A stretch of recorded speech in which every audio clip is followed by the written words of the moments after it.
Students, welcome two equations IAS.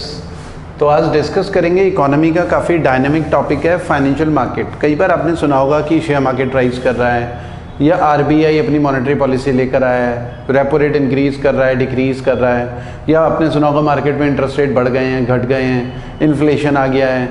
तो कई चीज़ें जो हैं फाइनेंशियल मार्केट से जुड़ी हुई रहती हैं।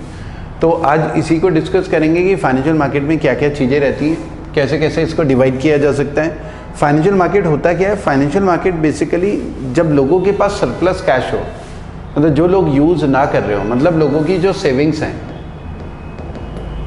किसी की भी जो सेविंग्स है उसको रूट करता है इन्वेस्टमेंट की तरफ। वो इन्वेस्टमेंट बैंक में भी हो सकता है, बैंक के सेविंग अकाउंट में पैसा जमा है तो वो भी इन्वेस्टमेंट ही है, चाहे उसमें कम इंटरेस्ट मिल रहा हो, ठीक है, या बैंक में एफडी करवा रहे हैं हम, वो भी फाइनेंशियल मार्केट हो गया। तो लोगों की सेविंग्स है इन्वेस्टमेंट की तरफ रूट हो जाती है। जो भी लोग कमा रहे हैं, घर का राशन लाए, टीवी खरीदा, मोबाइल खरीदा, कार खरीदी, उसके बाद जो हर महीने पैसा बचता है वो सारा फाइनेंशियल मार्केट की तरफ ही जाता है। या तो बैंक में जमा होगा, या शेयर मार्केट में इन्वेस्ट हो जाएगा, या फिर म्यूचुअल फंड में लगा दिया जाएगा, या कहीं भी अलग अलग चीज़ों में लगाया जाता है। तो सेविंग्स को इन्वेस्टमेंट में कन्वर्ट करता है बेसिकली फाइनेंशियल मार्केट। इसको अगर हम डिवाइड करें फाइनेंशियल मार्केट को, तो एक तरफ हमारे पास है मनी मार्केट और दूसरी तरफ हमारे पास हो गया कैपिटल मार्केट। दूसरी तरफ हमारे पास हो गया capital market. Capital market shares and bond market होता है। कैपिटल मार्केट को लॉन्ग टर्म मार्केट बोलते हैं, लॉन्ग टर्म मार्केट, क्योंकि हम कैपिटल मार्केट में जब पैसे लगाते हैं हो सकता है कि हम उस शेयर को 30 साल, 40 साल, 50 साल तक भी होल्ड कर सकें, जल्दी भी बेच सकते हैं। तो ये लॉन्ग टर्म मार्केट है, लंबे टाइम तक भी लगाया जा सकता है, ठीक है। तो ये कैपिटल मार्केट हो गया, शेयर्स एंड बॉन्ड मार्केट। फिर मनी मार्केट को ना हम दो पार्ट में डिवाइड करते हैं। प्राइमरी मनी मार्केट को दो पार्ट में डिवाइड करते हैं। एक तो हमारे पास होता है ऑर्गेनाइज्ड, अनऑर्गेनाइज्ड। कि भाई एग्जाम में ये भी आता है कि दिए हुए ऑप्शन में से हमें बताना है कौन सा मनी मार्केट का पार्ट है या कौन सा मनी मार्केट का पार्ट नहीं है, कौन सा कैपिटल मार्केट का पार्ट है। तो सिंपल है, capital market shares and bond market है, ठीक है। अदर चीज़ें मनी मार्केट में आ जाती हैं अगर फाइनेंशियल मार्केट की चीज़ों के बारे में बात की जा रही है। तो अनऑर्गेनाइज मनी मार्केट का पार्ट का मतलब हो गया कि वो वाला मार्केट जिसमें मनी की सप्लाई इधर से उधर, पैसा तो इधर से उधर घूम रहा है, लेकिन सरकार ने उसके लिए कोई नियम कानून नहीं बने हुए, रेगुलेशंस नहीं है, अनरेगुलेटेड तरीके से चल रहा है। सबके अपने अपने नियम कानून खुद के बनाए हुए हैं। जैसे मोहल्ला कमेटी होती हैं, किट्टी पार्टी होती है, किट्टी में पैसे जमा करते हैं, ठीक है। साहूकार होते हैं, मनी लेंडर्स होते हैं,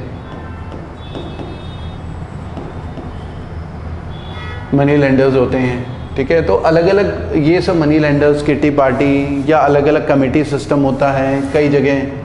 इसका कोई नियम कानून नहीं है, सबके अपने अपने अलग अलग हिसाब हैं। सरकार इसे, ये अनऑर्गेनाइज्ड है, अनरेगुलेटेड होता है। इसमें बहुत सारे फ्रॉड के केसेस भी होते हैं, कोई किसी का पैसा लेके भाग जाता है, ठीक है, या गलत तरीके से रिकवरी भी करते हैं। तो बहुत सारी चीज़ें हैं इसमें। अनऑर्गेनाइज्ड मार्केट है। सरकार की कोशिश ये रहती है कि अनऑर्गेनाइज्ड मार्केट को रिड्यूस किया जाए, ऑर्गेनाइज्ड तरीके से हो, ठीक है, क्योंकि एक्सप्लॉयटेशन भी करते हैं, जिनकी मजबूरी होती है उनका एक्सप्लॉयटेशन भी किया जाता है।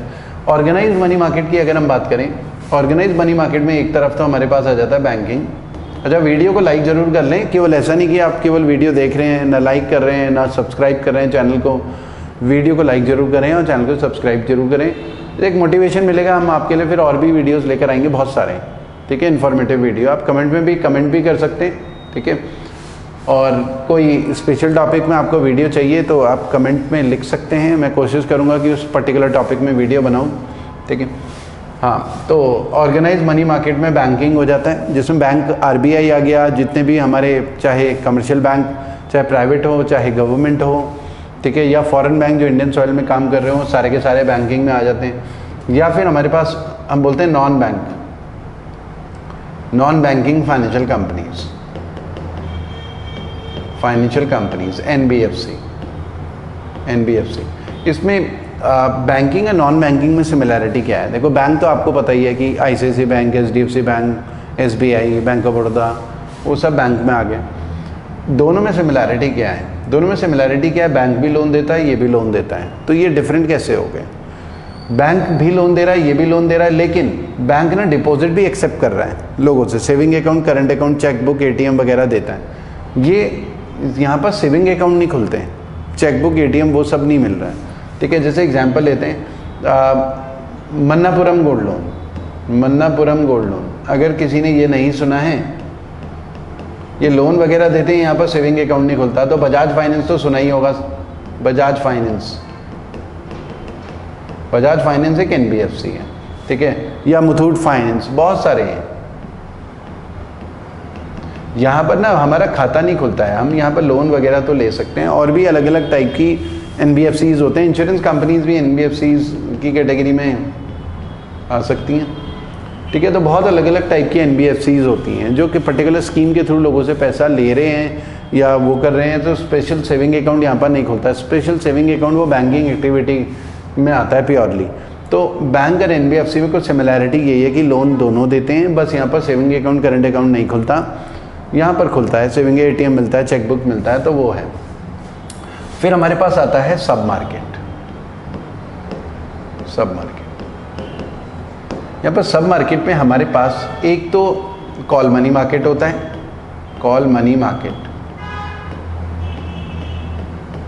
कॉल मनी मार्केट का मतलब है यहाँ से अप टू 14 डेज लोन मिलता है, अप टू 14 डेज लोन, 14 दिन तक का उधार।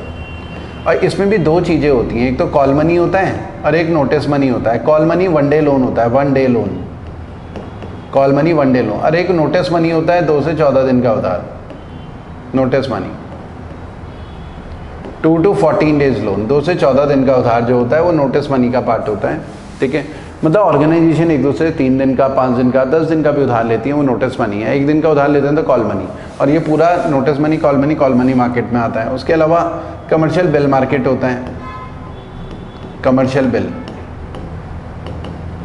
कमर्शियल बिल मार्केट हमारा जो है, ये बड़ी बड़ी कोई भी ऑर्गेनाइजेशन, छोटी बड़ी ऑर्गेनाइजेशन आपस में जब ट्रेड करते हैं तो एक दूसरे को पेमेंट देनी होती है, तो ये एक दूसरे को चेक की तरह होता है कमर्शियल बिल। तो जैसे मान लिया कि कोई कंपनी है, उसने दूसरी कंपनी से 10 करोड़ का माल उठाया, फिर आगे बेचना है उसे, तो वो क्या करेगी, उसे उधार में वो माल उठाएगी 10 करोड़ का।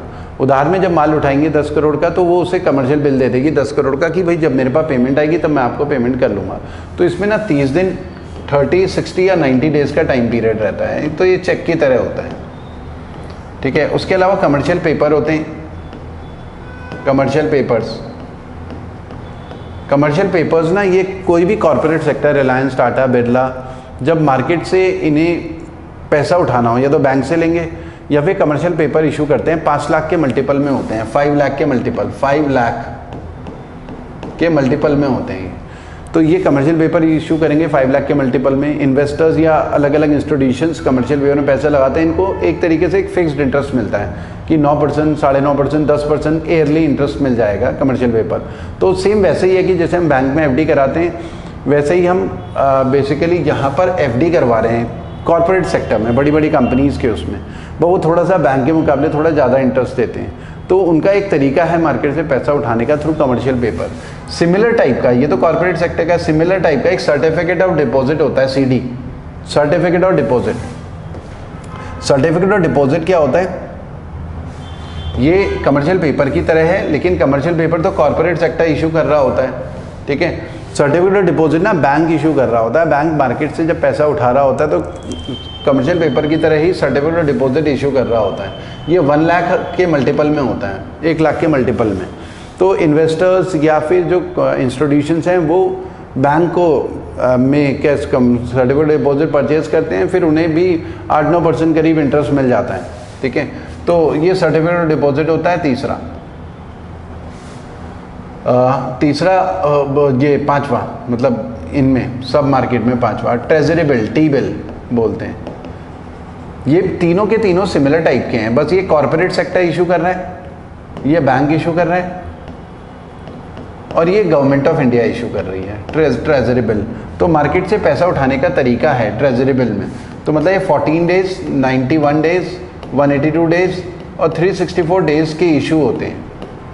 तो सरकार के पास जब कैश की कमी होती है तो ट्रेजरी बिल इशू करते हैं, इन्वेस्टर या अलग अलग ऑर्गेनाइजेशन टेबल्स में पैसा लगाते हैं और सरकार उन्हें एक फिक्स इंटरेस्ट देती है, 8-9%, 8.5% इंटरेस्ट। एक एग्जांपल के तौर पे बता रहा हूँ। तो ये मार्केट से पैसा उठाने का तरीका है। तीनों के तीनों शॉर्ट टर्म, मतलब यहाँ पर ना लेस देन 1 ईयर के लिए उधार ले रहे हैं। मार्केट से पैसा उठाने का एक तरीका है।